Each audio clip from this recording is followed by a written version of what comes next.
So soft. So soft. Oh my gosh. That's awesome. Thank you. You're very welcome.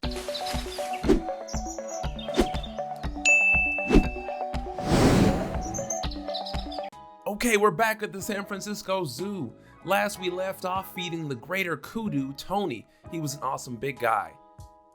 The zookeepers told me they had something else in store for me. We made our way over to this really tall barn. I was sharing a story with one of the keepers, but in the back of my mind, I was like, what animal are we seeing? I have no idea. We turned the corner and saw there was a keeper that was organizing buckets filled with different fruits and veggies. And then off in the distance, I think I saw what it was. Really tall animals that I'm familiar with, giraffes. Let's go check them out. How's it going? Good, how are you? I'm pretty great. What is your name? My name is Kyle. I'm one of the assistant curators here at the San Francisco Zoo. And we're really excited to be able to show you our giraffe for today. And we've been working with our giraffe for about 3 years now to be able to create an encounter that you're gonna be able to take part in today. Awesome. One of the big things that we focused on over COVID was we didn't have our guests. So we took all the time that we usually spend interacting with our guests, talking to them, sharing our animals, and we poured it right back into an experience that we could create for our guests. That's awesome. And so what you're gonna see now is you're gonna be introduced to Barbaro, who is one of the largest giraffe in our herd. And Barbaro here is gonna show you some of the guest interactive behaviors that we have. We feel the best way to be able to share these animals with people is to be able to create a connection. And those connections can come from feeling the embrace of a giraffe, feeling how big they are. Right. You know, everybody is used to being up on a deck and seeing them at eye level. It's a whole other experience to be down on the ground with them. Right. And if you've never been introduced at the ground level to a giraffe, Elise is gonna show you, it's just simply feeding them. Okay. You get to show off that amazingly long tongue that giraffes are so well known for, that 18 to 20 inch long tongue that they just pretty much take the food right away from you. So she's done a great job introducing herself to you. And next we're gonna see if she wants to have some more of an intimate connection with you if you're interested in that. Does it help that I've worked with giraffes? Yeah, Okay, it does, absolutely cool. does. Awesome. Your height absolutely helps you. Yes. Your comfort around them, giraffe I'm know good. giraffe people. I'm definitely good. I'm happy. I love giraffes. We're gonna see if she wants to introduce herself a little bit more intimately. And then we're gonna talk some more about the choices we provide our giraffe. Okay. So something that's really important is allowing our giraffe to be able to choose whether or not they come and interact with us. Right. We provide opportunities all day long for them to be able to eat, but when training time comes up, we don't want them to feel like this is the only time they're gonna get attention. So we offer these opportunities all throughout the day. Yes. And anytime we're interacting with them, we always are asking them permission. We're asking them, are they willing, are they wanting to be able to interact with us? So one of those behaviors is a voluntary touch, which Barbaro just showed you there. So Elise will hold out her hand, Barbaro moves her head ever so effortlessly right into her hand. So she makes a choice. We're not actually reaching out.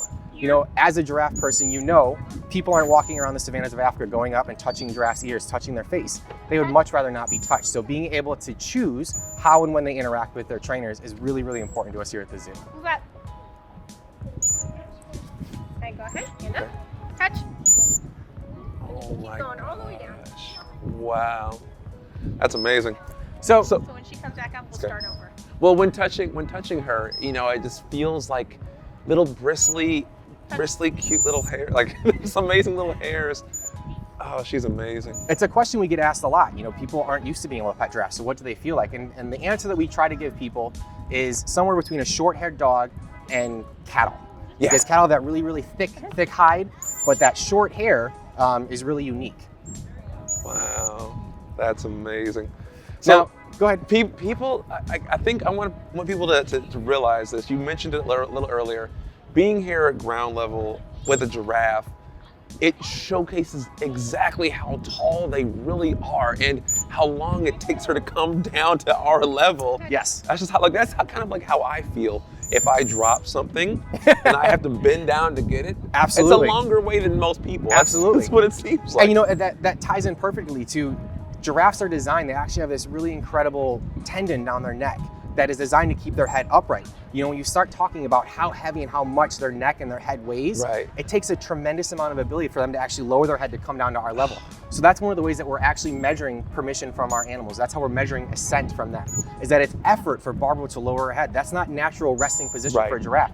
They have to be able to lower that head to us, and it's a great way for us to be able to interact with them. So one of the things that, you know, we always talk to people about is this isn't something that we just do willy-nilly. Sorry. This behavior actually helps us build onto much more important things for providing them with with expert healthcare in human care. And so Barbara doesn't know that you're a wonderful, amazing person. Right. For all she knows, you could be a veterinary specialist.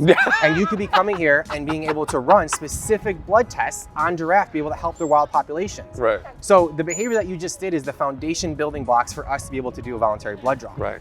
So as she gives you permission to be able to move in, you could be sliding your hand down her neck, finding that 3-inch jugular vein to be able to take blood from. 3 inches. It's massive. We Jeez. kind of joke it's a garden hose, and it's every veterinary's dream to take blood from a giraffe.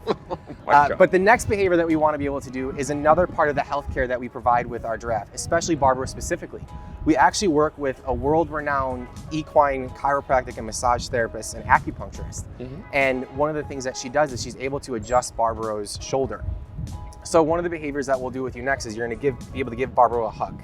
Oh my goodness. Yeah, I did want to point out our little guests over here to my right. Yes, our lovely little ostrich. They're adorable. They are quite unique They're cute themselves. little- I love them so much. Only females. That's right. The males, yeah, I haven't had the best experience with them. It's fine. The anticipation is killing me right now. All right. All right, go ahead. Okay. Oh my gosh. Wow. Wow, you guys. I just hugged a giraffe. I just hugged a giraffe. I will gladly take a kiss. My wife will be upset with me, but it's fine with me. Let's do it. So the kiss is a behavior that we utilize. In this point in time, we kind of take away the opportunity that you're that veterinary specialist, and now what you are is you are a training prop. Right. And in that training prop, we've taught Barbara to be able to investigate things with her nose. So what she will do is she will take her big nose and be able to touch you just right on the lips, ever so gently, if that is something that you are interested in. He follows directions well too. Everybody else, like parents, like, I have food. Do I feed? I don't know what to do. You know. It's great. I like to be a little bit comfortable as I can be around Absolutely. animals. That's awesome. I just kissed a giraffe. Yeah. So the next one that we'll do is we'll do a Barbaro hug, which is a specialty. Okay. So Barbaro has been trained to actually pull you in close and be able to give you a hug. So what she'll do is she'll actually come across your body. You'll hold the food right at your hip, and she'll come across and give you a little hug. And then right after. Yep. And then right after you can reinforce it. Yep. Am I a little taller than usual? Than usual. Oh my goodness. Oh my Well, you goodness. can actually put your ear right on her cheek. Okay, right here.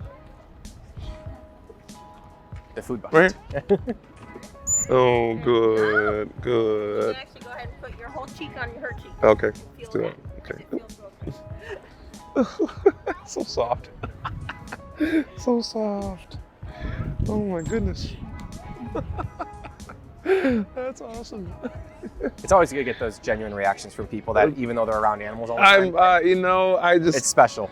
So I used to work with a giraffe named Dave that used to do this all Yeah. the time, and he was a little bit pushier. She's very gentle. Deliberate, yeah. Very gentle with it. Oh my gosh, that's awesome. Thank you. You're very welcome. All right, we're done. Done? Okay. Sorry, I'm talking. I'm training. I'm doing the training. I got this. I'll just be quiet. my glasses, not my glasses. They've fallen. And here comes the slob.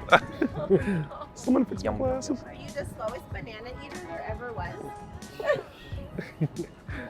Wow, what is going on? She's trying to get them all, I think. Yes. Yep. Okay, you got them. You got them all. Good job.